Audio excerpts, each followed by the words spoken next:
నాకు ఈ cinema first చేయాలి, ఈ స్టోరీ ఫస్ట్ చేయాలి అని అనిపించింది. ఎందుకంటే భూమా లైఫ్లో ఏమేం జరిగిందో కొన్ని సిచ్యువేషన్స్ నా లైఫ్లో కూడా జరిగింది. ఇప్పుడు అర్థమవుతుంది మనం అందరి లైఫ్లో జరిగింది. అండ్ జరిగేటప్పుడు నా లైఫ్లో అయితే సుధీర్ ప్రొఫెసర్ లాంటి ప్రొఫెసర్ లేరు, దుర్గా లాంటి ఫ్రెండ్ లేరు. అండ్ జరిగేటప్పుడు నాకేమనిపించేది అంటే నా వల్ల ఇవన్నీ జరుగుతుంది, this is all my mistake అని అనిపించేది.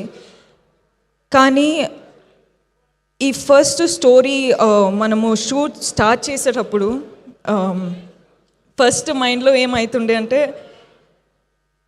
ఒక మ్యాన్, ఒక అబ్బాయి అమ్మాయిల ఎమోషన్ ఎలా తెలుసుకున్నారు అంటే హౌ ఇస్ ఇట్ పాసిబుల్ అని అనిపించేది.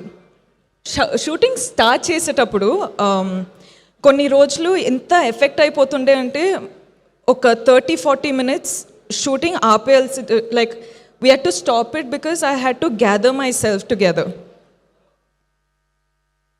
సో ఈరోజు రిలీజ్ అయ్యి అందరూ ఫిల్మ్ చూస్తున్నారంటే ఒక్కసారికి ఒక సైడ్లో చాలా చాలా చాలా ఆనందంగా ఉంది, చాలా ఆనందంగా అనిపిస్తుంది.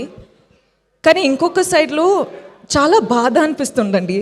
అంటే మన వరల్డ్లో ఇంత బాధ ఉందని తెలుస్తుంది. అంటే అందరూ వాళ్ళ స్టోరీస్ చెప్పేటప్పుడు ఇంత బాధ ఉంది కదా, నేను ఏం చేయొచ్చు, నన్ను ఎలా ఆ బాధని బయట తీయచ్చు అని నాకు అర్థం అవ్వట్లేదండి. కానీ ఈరోజు అమ్మాయిలు, అబ్బాయిలు, అమ్మ, నాన్న, గ్రాండ్ పేరెంట్స్ మరిన్ని ట్రెండింగ్ వీడియోల కోసం న్యూస్ 18 తెలుగు యూట్యూబ్ ఛానల్ను సబ్స్క్రైబ్ చేసుకోండి.